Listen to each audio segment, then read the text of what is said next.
विचारायची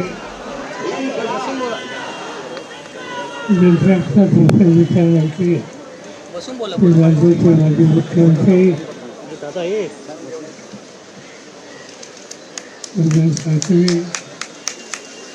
काँग्रेस पक्षाचे नेते आणि राज्याचे अध्यक्ष नारायणराव पटोले आमचे सर्व खासदार आणि हजारोच्या संख्येने उपस्थित असणारे महाराष्ट्राच्या कानाकोपऱ्यातून वेगवेगळ्या खेड्यातून या ठिकाणी उपस्थित असणाऱ्या संस्थांनी बंधुभगिनी आणि अन्य सहकारी असावे.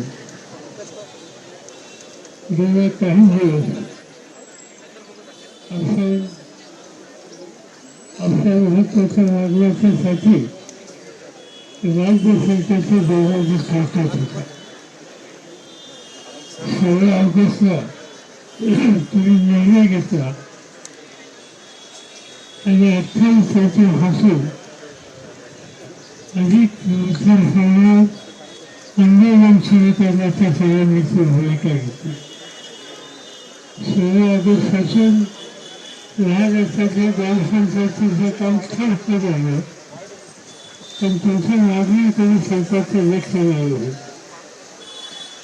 पण 16 ऑगस्टपासून काम थांबलं याची नोंद राज्य सरकारने घेतली नाही आणि आमच्याची राज्याच्या राजधानी तोरण या ठिकाणी न्याय लागण्यासाठी तुमच्या मागण्या काय?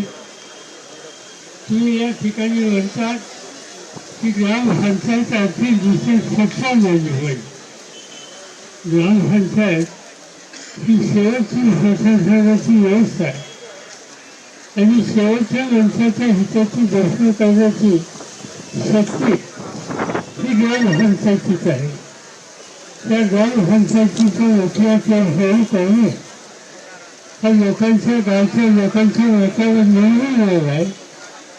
त्याच्यामध्ये सोडून गावाची सामाजिक शक्ती ही मजबूतीने झाली आहे आणि त्यामुळे साहजिकच शेकडो हजारो लोकांचा प्रतिनिधी म्हणून जे काम करतो ते गावाचं काम करण्यासाठी प्रयत्न करत असताना त्याला अधिकार आणि शक्ती या दोन्ही गोष्टीची पूर्तता करण्याची गरज आहे.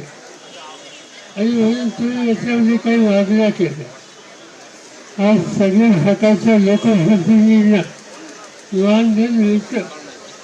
आम्ही ज्यावेळेला आर्थिक दृष्ट्या ग्रामपंचायती सक्षम करा म्हणतो त्याच्यामध्ये सरपंच सदस्य यांच्या मानधनाचा सुद्धा विचार करावा लागेल.